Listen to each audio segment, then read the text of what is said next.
The Brewers Association reports there are more than 3,200 breweries in the United States, compared to just 40 in 1985. Craft breweries, which produce less than 6 million barrels a year, make up most of this increase. And while U.S. beer consumption overall fell by about 2% in 2013, craft beer consumption rose by more than 17%. Brewers Association Federal Affairs Manager Katie Marisick attributes that growth to drinkers seeking beer with a more distinctive flavor. It's really kind of similar to if you're looking at coffee or bread.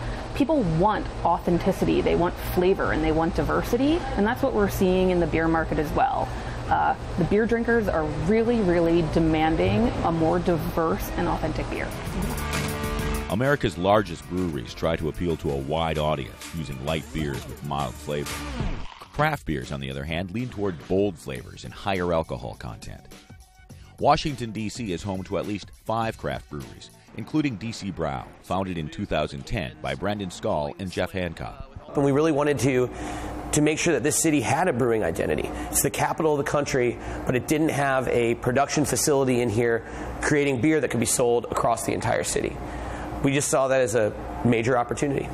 D.C. Brow now shares the Washington market with 4 other breweries, but Skall does not view them as competitors, but rather as what he calls a collective force against the large macro brewers. Let's educate people as to why they should be drinking craft beer, how craft beer can improve the quality of their drinking life.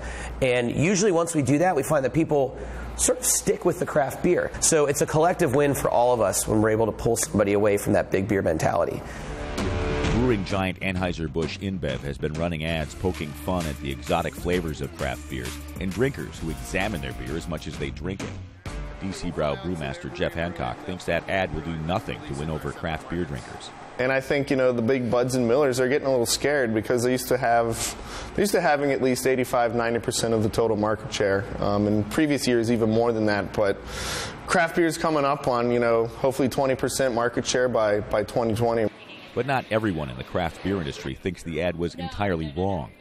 Blue Jacket Brewery beer director Greg Engert says there's a definite beer snob factor among craft beer drinkers. There is an element of craft beer drinker today that is dissecting beer at the expense of enjoying it.